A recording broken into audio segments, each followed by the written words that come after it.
Liverpool 2, Chelsea 1. We started the game off well, we really did. We had control of the game for the first 20 minutes. We had them parking, we had the ball, we didn't let them out. And Sancho was in the box, Trent fouls him. It's a clear penalty, but the ref doesn't give it for some reason. The referee today was horrible. We don't get the penalty, we're caught out on the break later on, and then Cole gives away a penalty, and that is a lot softer than the penalty that Trent actually gave away, which wasn't given. So then after that, Salah scores, and the momentum shifts. The crowd's up for it. The Liverpool players are now more confident. We start to lose a bit of confidence. You can see another goal, but it's offside. Then we give away another penalty, which is called off, rightfully so, because Sanchez got the ball. It's not a penalty. Then the second half comes in, and I thought, okay, we need to step this up. And we start the second half, ball goes to Jackson, one-on-one with the keeper, slots it home, and it's 1-1.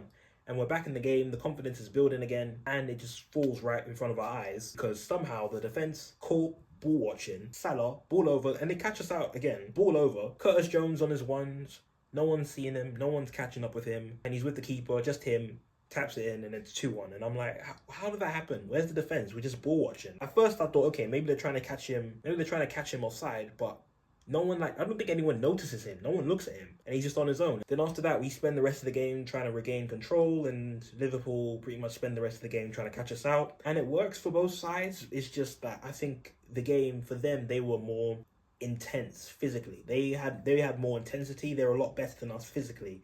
And I was worried about this when we played West Ham, because we were 3-0 up and the same thing happened and West Ham was still in the game. And I was worried about that, and I was like, it's difficult to have Palmer and Enzo in the midfield when the game is physical, because that's not their strength. They're not, built for a game that's like that physical. It makes sense to move Palmer to the right and then take Enzo off. In terms of the individual performances, Sanchez, I'm sick to death for this goalkeeper. It's been 7 years and we still haven't solved our goalkeeping problem. Defence, sleepy today. Reece James, it was nice to see him. I didn't think he would start the game. I don't think he was going to play a full 90 either. And then later on he went off. I hope he's not injured, because I can't deal with that. Enzo later on came on. I'll be honest, I didn't think it would be the game for Enzo to come on, especially when Palmer wasn't playing well, and he was very easy to get past. So when you bring on Enzo, it's like, oh great, that's a recipe for disaster. If it's physical and you have Palmer and Enzo in the midfield, it's kind of their weak points. Jackson got the goal, but apart from that, quiet. I know some people are going to look at the game and blame the referee, and I hear it. The referee was terrible today. Was he under the influence? Maybe Anthony Taylor came to work with a wig on, God knows. But I look at what we did wrong more than the referee, because despite that penalty, we had more than enough time to get ourselves back into the game, and we didn't do it. I still think we're on the right path. I'm just